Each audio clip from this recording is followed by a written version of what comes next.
നമസ്കാരം, ഏണസ്റ്റ് അക്കാഡമിയിലേക്ക് സ്വാഗതം. നമ്മൾ കഴിഞ്ഞ ദിവസം പറഞ്ഞു നിർത്തിയ ക്ലാസ്സിന്റെ ബാക്കി തന്നെയാണ് ഇന്നും കണ്ടക്ട് ചെയ്തു പോകുന്നത്. ട്രാവലേഴ്സിന്റെ പാർട്ട് 2 ആണ് ഇന്നത്തെ പ്രധാനമായിട്ടുള്ള കണ്ടന്റ്. കഴിഞ്ഞ ദിവസം നമ്മൾ കുറച്ചധികം ക്ലാസ്സുകൾ ട്രാവലേഴ്സിനെ പറ്റി പറഞ്ഞിരുന്നു. ട്രാവലേഴ്സിന്റെ ഇമ്പോർട്ടൻസ് എന്താണ് എന്ന് നമ്മൾ കഴിഞ്ഞ ദിവസം പറഞ്ഞതാണ്. അതിന്റെ ബാക്കിയാണ്. ഏതൊക്കെ ട്രാവലേഴ്സിനെ പറ്റി പറഞ്ഞു എന്ന് നിങ്ങൾക്ക് ഓർമ്മയുണ്ടാവും. ഫാഹിയാൻ, ഹ്യുവാൻ സാങ് മുതലായ എല്ലാവരെയും പറ്റി ഞാൻ കഴിഞ്ഞ ക്ലാസ്സിൽ പറയുകയുണ്ടായി. ഇനിയും ഈ അടുത്ത സമയത്തായിട്ട് പരീക്ഷകളിൽ കണ്ടുവരുന്ന ഒരു കുറച്ച് ആൾക്കാരെ പറ്റി ചോദിക്കാറുണ്ട്. അത് മിഡീവൽ ഇന്ത്യയുമായിട്ട് ബന്ധപ്പെട്ടതാണ്. അതുകൊണ്ട് തന്നെ അവരെ നമുക്ക് പരിചയപ്പെടാതിരിക്കാൻ പറ്റില്ല. അതുകൊണ്ട് നമ്മൾ 3 പേരെ ഡീറ്റെയിൽ ആയിട്ട് പരിചയപ്പെടുകയാണ്.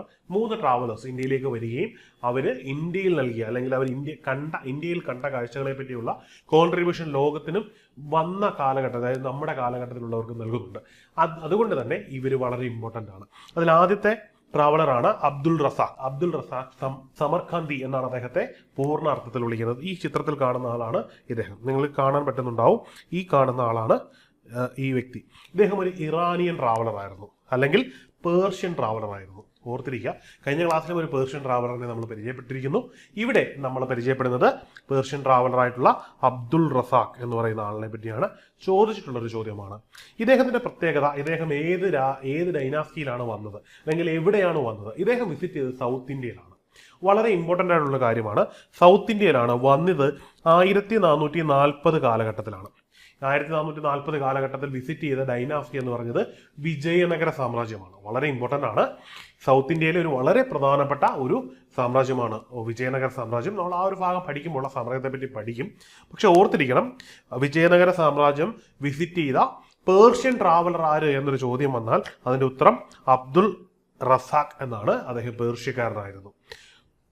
ഇദ്ദേഹത്തിന്റെ വിസിറ്റിന്റെ പ്രാധാന്യം എന്തായിരുന്നു? ഇദ്ദേഹത്തിന്റെ പ്രാധാന്യം എന്ന് പറഞ്ഞാൽ ഇറാനിയൻ റൂളറായിട്ടുള്ള തിമുറിഡ് എംപയറിന്റെ രാജാവ് ഷേർഷാ എന്ന് പറയുന്ന റൂളർ ഇദ്ദേഹത്തെ അംബാസഡറായിട്ട് അയച്ചതാണ്. അതായത് അദ്ദേഹത്തിന്റെ മെസ്സഞ്ചർ ആയിട്ടോ അല്ലെങ്കിൽ അദ്ദേഹത്തിന്റെ ഒരു അംബാസഡർ, പ്രതിനിധിയായിട്ടോ വിജയനഗര സാമ്രാജ്യത്തിലേക്ക് അയച്ചതാണ് ഈ മനുഷ്യനെ. ഇദ്ദേഹത്തിന്റെ കോൺട്രിബ്യൂഷൻസ് എന്താണ്? വളരെ ഇമ്പോർട്ടൻ്റ് ആണ്, ചോദിക്കാൻ സാധ്യതയുള്ളതാണ്. ഇദ്ദേഹത്തിന്റെ കോൺട്രിബ്യൂഷൻ എന്ന് പറഞ്ഞാൽ ഹംപിയിലെ മാർക്കറ്റിനെ പറ്റി കൃത്യമായിട്ടൊരു പിക്ചർ നൽകുന്ന ഇദ്ദേഹമാണ്. അതായത് ഈ വിജയനഗര സാമ്രാജ്യത്തിന്റെ പ്രത്യേകത എന്ന് പറഞ്ഞാൽ, എന്തുകൊണ്ടാണ് ഇത് ചോദിക്കുന്നത് എന്നുള്ളതുകൊണ്ടാണ് ഞാൻ പറയുന്നത്. വിജയനഗര സാമ്രാജ്യം പൂർണ്ണമായിട്ടും വിസ്മൃതിയിലാണ്ട് പോയൊരു സാമ്രാജ്യമാണ്. അതായത് അതിന്റെ അവസാന കാലഘട്ടത്തിൽ ബാത്മിനി കിങ്ഡവുമായിട്ട് യുദ്ധം നടക്കുകയും അവർ പൂർണ്ണമായിട്ടും ഈ വിജയനഗര സാമ്രാജ്യത്തെ ഹംപിയെ തകർക്കുകയും മണ്ണിട്ട് മൂടുക വരെ ചെയ്തു. ഇങ്ങനെയുള്ളൊരു സാമ്രാജ്യത്തെ പിന്നീട് റിക്കവർ ചെയ്തെടുക്കുമ്പോൾ അതിനു മുമ്പ് തന്നെ ഇത്തരം ആൾക്കാരുടെ രചനകളിൽ നിന്ന് ഇങ്ങനെ ഒരു ഡൈനാസ്റ്റി ഉണ്ടായിരുന്നു, ഇത് ഈ ഇന്ന ഭാഗത്തായിരുന്നു എന്നുമൊക്കെയുള്ള എന്ത് കിട്ടുന്നു? നമുക്ക് ഡീറ്റെയിൽസ് കിട്ടുന്നു. ഇതിന്റെ അടിസ്ഥാനത്തിലാണ് നമുക്ക് എക്സ്കവേഷൻ പോലുള്ള കാര്യങ്ങൾ നടത്തി ഈ ഒരു ഡൈനാസ്റ്റി നമുക്ക് റിക്കവർ ചെയ്തെടുക്കാൻ പറ്റിയത്. അതുകൊണ്ട് തന്നെ വളരെ ഇമ്പോർട്ടൻ്റ് ആണ്. ഇദ്ദേഹത്തിന്റെ സ്റ്റേറ്റ്മെന്റുകളിൽ ഹംപിയുടെ മാർക്കറ്റിനെ പറ്റി പറയുന്നുണ്ട്. ഇനി ഇങ്ങനെ ചോദ്യം വന്നത്, അതായത് അല്ലെങ്കിൽ വിജയനഗര സാമ്രാജ്യത്തിലെ ഹംപിയിലെ മാർക്കറ്റുകളെ പറ്റിയും ഹംപി നഗരത്തെ പറ്റിയും കൃത്യമായിട്ട് വെളിച്ചം വീശുന്ന അല്ലെങ്കിൽ പിക്ടോറിയലായിട്ട് രചന നടത്തിയിരിക്കുന്ന ഇറാനിയൻ ട്രാവലർ ആര് എന്ന് ചോദിച്ചാൽ അതിന്റെ ഉത്തരവും ആരായിരിക്കും? അബ്ദുൾ റസാഖാണ്. അതായത് പേർഷ്യ അല്ലെങ്കിൽ ഇറാൻ. പേർഷ്യ എന്നൊരു വേർഡ് കേൾക്കുമ്പോൾ ഓർക്കുക, എവിടെയാണ്? ഇതൊരു ഇറാനിയൻ റീജിയൻ എന്നൊരു കാര്യം മസ്റ്റായിട്ടും നിങ്ങൾ ഓർത്തു വെച്ചേക്കുക. അപ്പം ഒന്നുകൂടി പറയുകയാണ്, ഇദ്ദേഹം ആരായിരുന്നു? അബ്ദുൾ റസാഖ് വന്നത് എവിടെയാണ്? അബ്ദുൾ റസാഖ് വന്നത് നമ്മുടെ വിജയനഗര സാമ്രാജ്യത്തിലായിരുന്നു.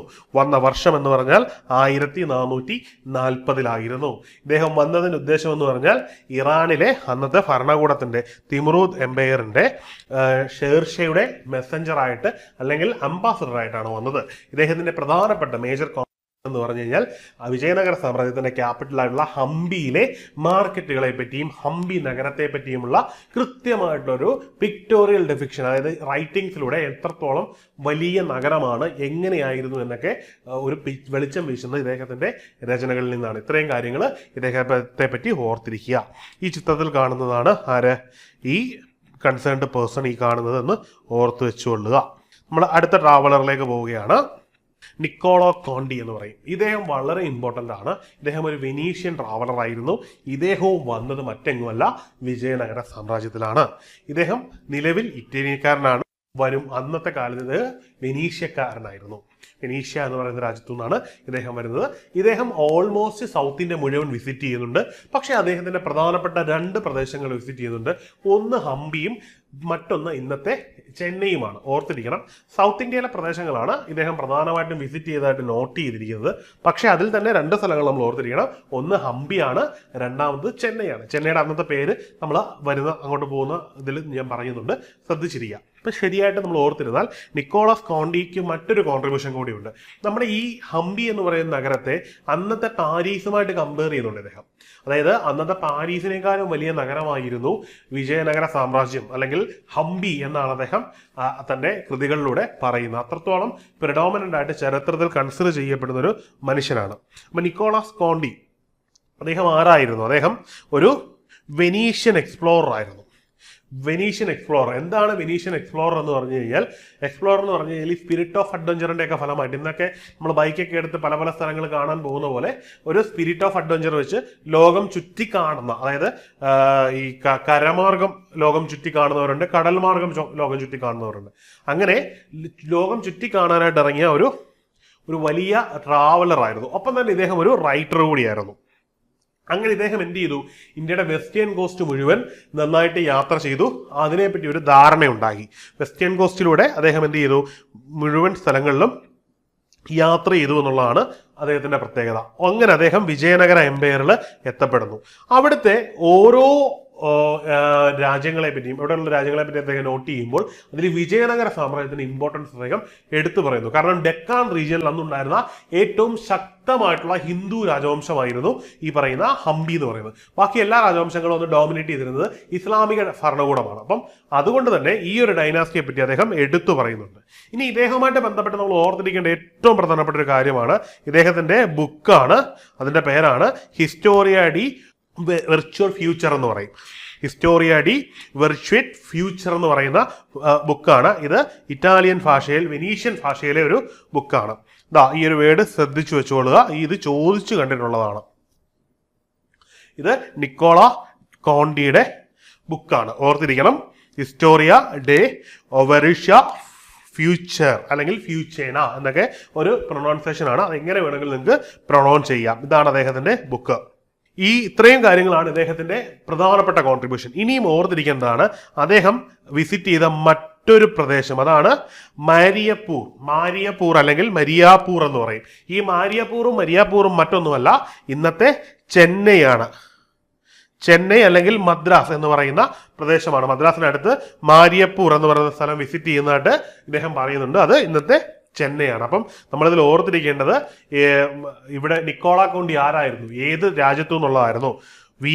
വെനീഷ്യൻ ട്രാവലർ ആയിരുന്നു അല്ലെങ്കിൽ ഇറ്റാലിയൻ ട്രാവലർ ആയിരുന്നു എന്നൊരു കാര്യം ഓർത്തിരിക്കണം. ചോദ്യം എങ്ങനെയായിരിക്കാം SSCക്ക് ചോദിക്കുന്നത്, അല്ലെങ്കിൽ മറ്റൊരു പരീക്ഷയ്ക്ക്, ഏത് പരീക്ഷയ്ക്കായാലും ചോദിക്കുന്നത് വിജയനഗര സാമ്രാജ്യം വിസിറ്റ് ചെയ്ത ഇറ്റാലിയൻ അല്ലെങ്കിൽ വെനീഷ്യൻ ട്രാവലർ ആരാന്ന് ചോദിച്ചാൽ എന്താണ്? നിക്കോളോ ഡി കോണ്ടിയാണ്. കാരണം എന്താണ്? വേറെ ഒത്തിരി ട്രാവലേഴ്സ് വന്നിട്ടുണ്ട്. അപ്പൊ രാജ്യം നമ്മൾ മസ്റ്റായിട്ട് ഓർത്തിരിക്കണം. നിക്കോളാ ഡി കോണ്ടിയാണ് ഇത് വിസിറ്റ് ചെയ്ത ആള്. ഇനി ഹിസ്റ്റോറിയ ഡി വെറൈച്ചെ ഫോർച്യൂണ എന്ന് പറയുന്ന ബുക്ക് ആരുടെയാണ്? ഹിസ്റ്റോറിയ ഡി വെറൈച്ചെ ഫോർച്യൂണ എന്ന് പറയുന്ന ബുക്ക് അത് നിക്കോളാ കോണ്ടിയുടെ ബുക്കാണ്. ഈ നിക്കോളാ കോണ്ടിയുടെ ബുക്കിൽ നിന്നാണ് നമുക്ക് എന്തിനെ പറ്റി കിട്ടുന്നത്? ഈ ഒരു രാജ്യത്തെ പറ്റിയുള്ളൊരു ഔട്ട്ലൈൻ നമുക്ക് കിട്ടുന്ന രണ്ടാമത്തെ ബുക്ക്. ഇനി ഇദ്ദേഹം തന്നെ എന്ത് ചെയ്തു? പാരീസുമായിട്ടൊക്കെ കമ്പയർ ചെയ്യുന്നുണ്ട്. അതിലേക്കൊന്നും നമ്മൾ പോകുന്നില്ല. ഇനി ഓർത്തിരിക്കേണ്ടതാണ് ഇദ്ദേഹം വിസിറ്റ് ചെയ്ത മറ്റൊരു പ്രദേശം. ഏതാണ്? മരിയാപ്പൂർ എന്ന് പറയും, അല്ലെങ്കിൽ മാരിയാപ്പൂർ എന്ന് പറയും. ഈ മാരിയാപ്പൂർ എന്താണ്? മാരിയാപ്പൂർ എന്ന് പറയുന്നത് മറ്റൊന്നുമല്ല, ഇന്നത്തെ ചെന്നൈയാണ്.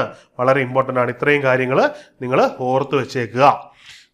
ട്രാവലേഴ്സുമായിട്ട് ബന്ധപ്പെട്ടുള്ള ഇതിൽ നിന്ന് ചോദിക്കാൻ സാധ്യതയുള്ളതാണ്. ഇനി ഒത്തിരി ട്രാവലേഴ്സ് ഉണ്ട്, നമ്മൾ എല്ലാവരും ഒന്നും കാണുന്നില്ല. അടുത്ത ട്രാവലറാണ് ഈ കാണുന്ന ആളാണ് നിക്കോളാ ഡി കോണ്ടി എന്ന് പറയുന്നത്. ഇദ്ദേഹമാണ് നമ്മൾ ഈ കാണുന്ന ട്രാവലർ. അടുത്തതാണ് വില്യം ഹോക്കിൻസ്. ചരിത്രത്തിൽ വളരെ ഇമ്പോർട്ടൻ്റ് ആയിട്ട് റിപ്പീറ്റ് ചെയ്ത് പറയപ്പെടുന്ന ഒരു പേരാണ് വില്യം ഹോക്കിൻസ്. ഇദ്ദേഹം ബ്രിട്ടീഷുകാരനായിരുന്നു. അതായത് ബ്രിട്ടനിലെ രാജാവ് ജെയിംസ് ഒന്നാമൻ എന്ന് പറയുന്ന രാജാവാണ് ഇദ്ദേഹത്തെ ഇന്ത്യയിലേക്ക് അയക്കുന്നത്. ബ്രിട്ടൻ എന്ന് പറയുന്ന വളരെ ചെറിയ, സാമ്പത്തികമായി വളരെ മാന്ദ്യത്തിൽ നിൽക്കുന്ന ഒരു ചെറിയ രാജ്യം. ഈ രാജ്യം ലോകത്തിൽ അന്നത്തെ ഏറ്റവും വലിയ സമ്പന്ന രാജ്യമായിട്ടുള്ള ഭാരതത്തിലേക്ക് തന്റെ പ്രതിനിധി അയക്കുകയാണ്. എന്തിനു വേണ്ടിയാണ്? അതേ ഇന്ത്യയുമായിട്ടൊരു കച്ചവടം തുടങ്ങാൻ വേണ്ടി. ഓർത്തിരിക്കുക, അതായത് അന്ന് ലോകത്തിലെ ഏറ്റവും ദരിദ്ര രാജ്യങ്ങളിലൊന്നായ ബ്രിട്ടൻ അവരുടെ ഒരു പ്രതിനിധിയെ ഇന്ത്യയിലേക്ക് അയക്കുകയാണ്. എന്നാണ് ഇന്ന് ലോകത്തിലെ ഏറ്റവും ധനികരായ രാജ്യത്തെ, ലോക GDP-യുടെ ഏതാണ്ട് 26-27% കൈകാര്യം ചെയ്യുന്ന ഒരു രാജ്യത്തിലേക്ക് അയക്കുന്ന ഒരു അവസ്ഥയിലാണ്. അങ്ങനെ ഇന്ത്യയിലേക്ക് വരുന്ന ആളാണ് ഹോക്കിങ്സ്, വില്യം ഹോക്കിങ്സ്. അങ്ങനെ ഇദ്ദേഹം ആരെയാണ് വന്ന് കാണുന്നത്? അന്നത്തെ മുഗൾ രാജാവായിരുന്ന ജഹാംഗീറിനെയാണ് വന്ന് കാണുന്നത്.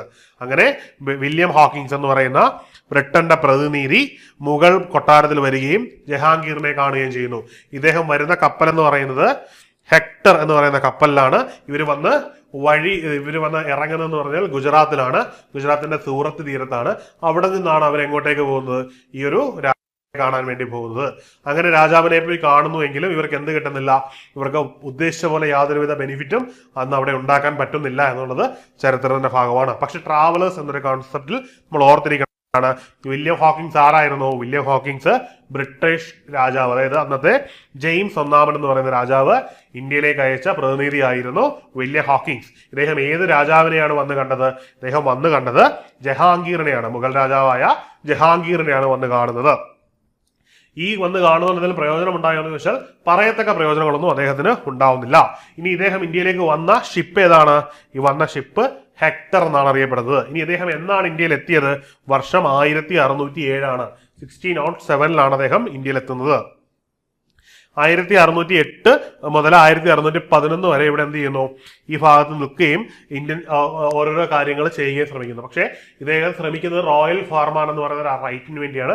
ഫോർച്ചുനേറ്റ്ലി അദ്ദേഹത്തിന് ലഭിക്കുന്നില്ല. അതിന്റെ പ്രധാനപ്പെട്ട കാരണക്കാരെന്ന് പറഞ്ഞാൽ അന്ന് മുഗൾ കോർട്ടില് അക്ബറിന്റെ കാലം തൊട്ട് ഇവിടെ പോർച്ചുഗീസുകാരുണ്ടായിരുന്നു. അപ്പോൾ പോർച്ചുഗീസുകാരുടെ സാന്നിധ്യം കൊണ്ടും അവരുടെ താല്പര്യം കൊണ്ടും ഈ പ്രതിനിധിക്ക് വില്യം ഹോക്കിങ്സിന് ഈ ബ്രിട്ടന് അനുകൂലമായിട്ടുള്ളൊരു നടപടിയൊന്നും ഉണ്ടാവുന്നില്ല. ചെറിയ ചെറിയ ബെനിഫിറ്റ്സ് മാത്രമേ ഉണ്ടാവുന്നുള്ളൂ.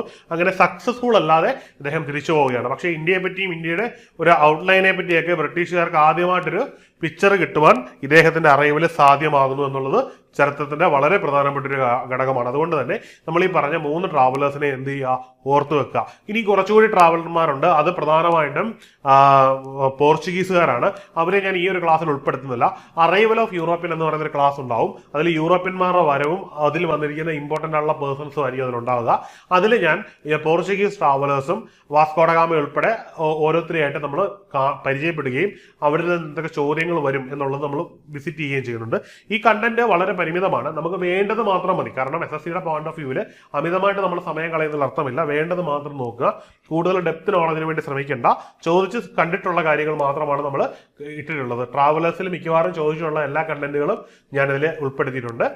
പോരാത്തത് നമ്മൾ ബാക്കി മോഡേൺ ഇന്ത്യയുടെയും അറൈവൽ ഓഫ് യൂറോപ്യൻസിന്റെ ഒക്കെ ഭാഗങ്ങളിൽ ഉൾപ്പെടുത്തിക്കൊണ്ട് നമ്മൾ ബാക്കി ക്ലാസ്സിൽ ചെയ്യുന്നതായിരിക്കും. അപ്പോൾ ഇന്നത്തെ ക്ലാസ് നമുക്കിവിടെ കൺക്ലൂഡ് ചെയ്യാം. പ്രധാനമായിട്ടുള്ള 3 ട്രാവലേഴ്സ്, ബാക്കി നേരത്തെ പഠിപ്പിച്ച അവരെ കൂടി ഓർത്തു വെക്കുക, ഇവരെ കൂടി ഓർത്തു വെക്കുക. മുഴുവൻ ഇമ്പോർട്ടൻ്റ് ആണ്. ഇവരെ പറ്റി ചോദിച്ചു കണ്ടിട്ടുണ്ട്, നിരന്തരമായിട്ട് ചോദ്യങ്ങൾ വന്നിട്ടുണ്ട്. അതുകൊണ്ട് നിങ്ങൾ എന്ത് ചെയ്യുക? റിപ്പീറ്റ് ചെയ്ത് ഈ ട്രാവലേഴ്സിനെ പഠിച്ചു വെക്കാൻ നോക്കുക. നിങ്ങളൊരു നോട്ട് ഉണ്ടാക്കി തന്നെ പോവുക ഈ ഒരു ക്ലാസ്സിന്റെ അടിസ്ഥാനത്തിൽ.